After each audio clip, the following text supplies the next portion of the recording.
Hold that end down there.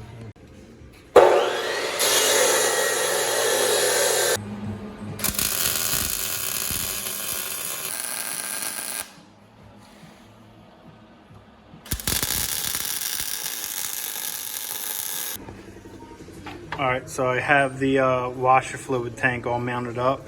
I kind of changed the orientation, so but it's a good spot, and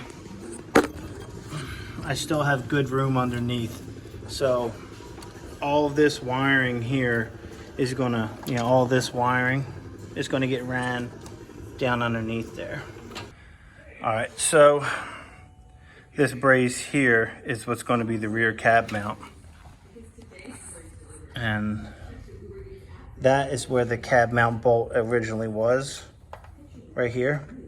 So now there's just going to be basically a piece of tube with a plate and a nut welded inside, and it's going to bolt to the factory location.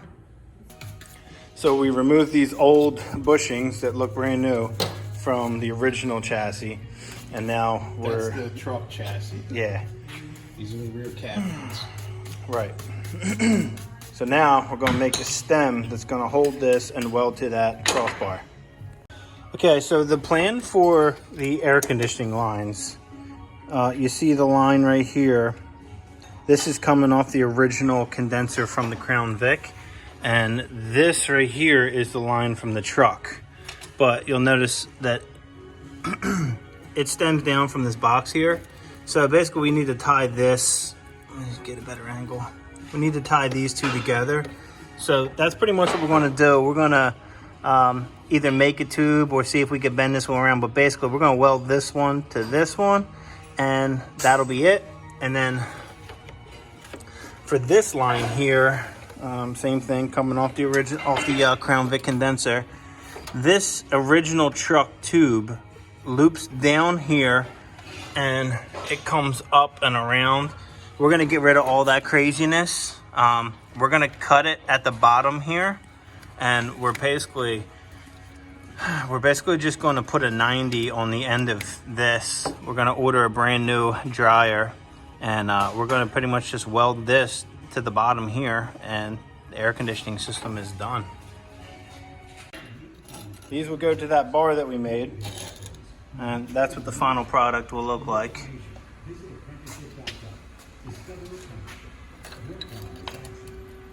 Yep, that's it.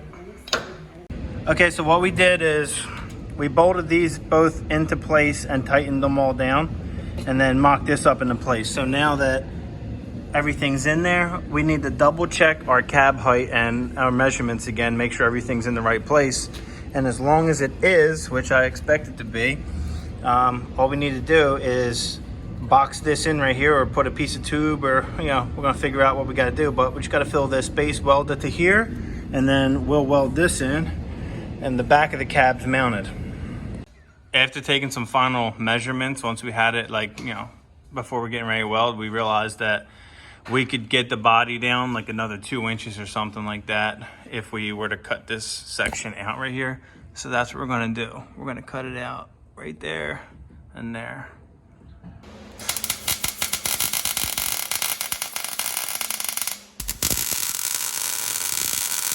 Here's where it looks like.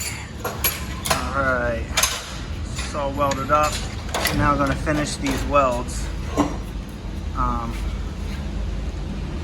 But that's about it.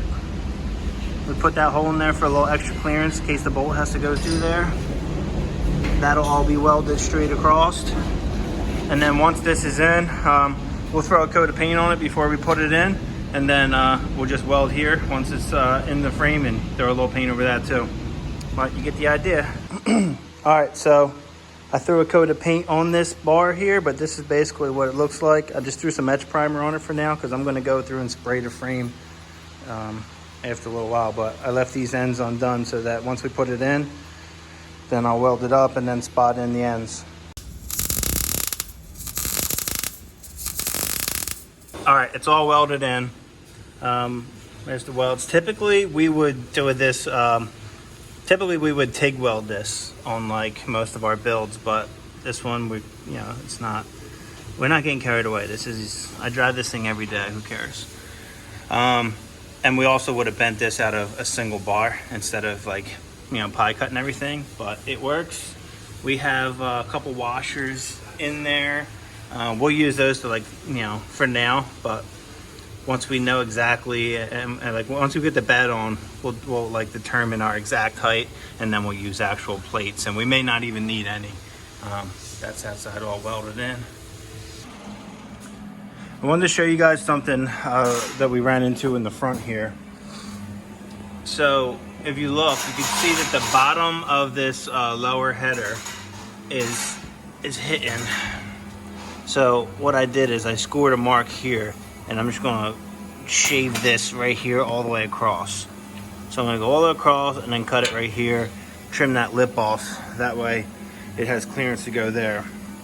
As far as this front mount goes, we're just gonna make a piece of a piece of L right here, and then we'll do 2 gussets on either side to add some strength. And that's it for the front. Once that's welded in, then we're gonna go in here and nicely cut this all out and, paint it and corrosion protection and all that type of stuff. For the front bumper, with these removed, the bracket for the front bumper is flat too. So I'm expecting the front bumper to just pretty much be, just make a couple holes and bolt it on. Like, I don't think there's going to be much going on here. The only thing that may be a concern is the height in the front, because I want this to sit perfectly. So I might have to shim the bumper out a little bit to get it to sit perfectly. But everything's lining up crazy well, man.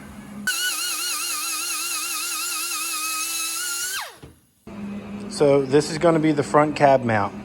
We used the bottom puck from the original cab mount, welded it to a square stock, boxed the top in, and then this side here and up here is what's going to weld to the firewall. And then the bolt will go from the factory location through the bottom, just like it would have on the Crown Vic, except it'll be bolting to this.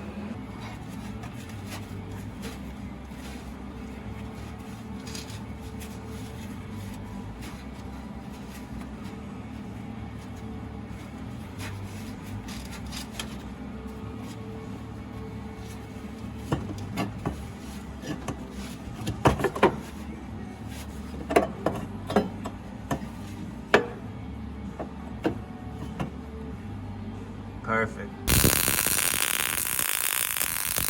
All right, so I just painted this with some weld through primer, making sure that I got some down inside there. You don't have to go crazy, but you don't want it rusting out. All right, so it's going to get welded along right here, along the front, and then we'll put a little gusset on the side here for a little extra strength. Shout out to C Cane Pizza for this awesome template, part of the Jimbo project. So this template is going to be for the front mount at the radiator support. Okay, so this is the header panel that we were cutting, and that is what it looks like after we cut it. So basically the reinforced section is where I stopped it, and I just took the rest off. So right here and straight across. I took a file and I ground this down right here. So now I'm going to take an acid brush and a little bit of this OE coat. I'm going to spray it right on the tip of this, and I'm going to just nicely brush it right along that edge without getting it on here, just so that this edge doesn't rust.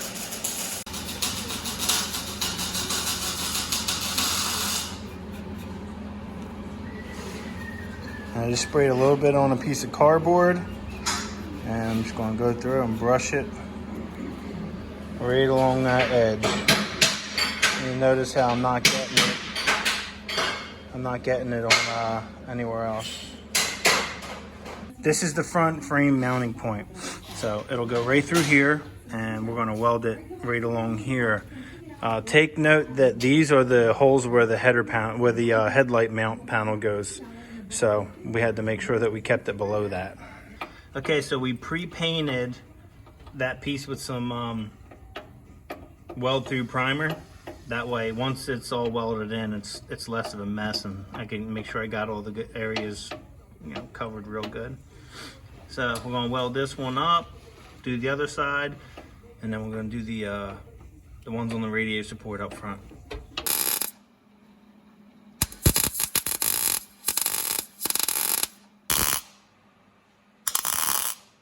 All right, so these are all welded in.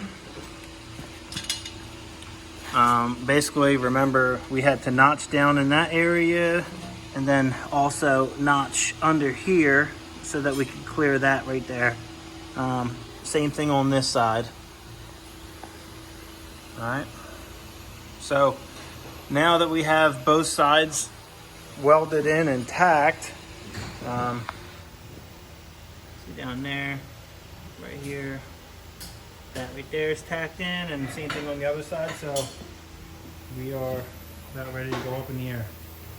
All right, so we're all welded up. Well, we're tacked up. We're gonna put it up in the air to do the full welds. But this is the ride height that we have on completely stock Crown Vic suspension. So I'm pretty happy with it. We're tucking a 17-inch wheel.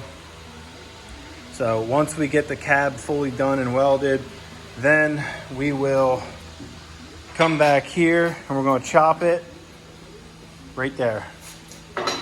And when we chop it, we're gonna, the brake lines are right there, so we're just gonna cut those and make an insert that's like 1.5 feet long or something. And then same thing right here for the fuel line, and the same thing for the exhaust. I'm gonna keep stock exhaust on this until I do the Coyote. And I think the drive shaft from the original old drive line should fit. So if it doesn't, we'll get a custom shaft made. But all right, so these gussets on the side are gonna add strength, and just to be clear, this whole area behind here is wide open. So I'm gonna keep some air on that while we're welding. All right, so I'm gonna make up a little bit of color because I don't want that, you know, we just got like where we welded in like gray edge prime. I want to kind of blend in. So I'm gonna make like a real dirty, creamy white so I can blow that in. And then after like a little bit of time of getting dirty, it should match up well.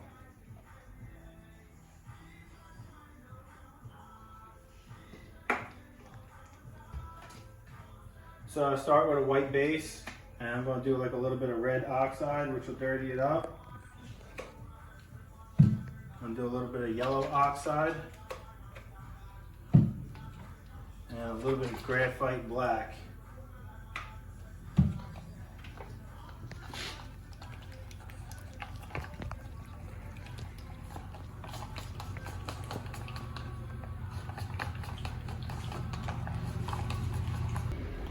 Yeah, the white in this system is super strong. Yep.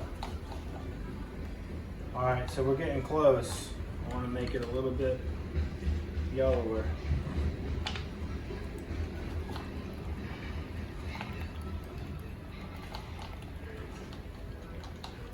And keep in mind that any white looks super bright as soon as you put it down. Meaning, like, even if it looks dirty and yellow in here, when you put it on there, it's going to look way bright. So I'm going to go a little darker than I would think I need.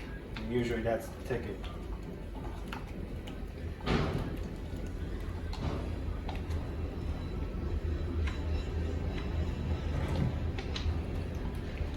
So once you get it to where you think the color is right, and you think it's darkened up and dirty enough, go like 10 to 15% more.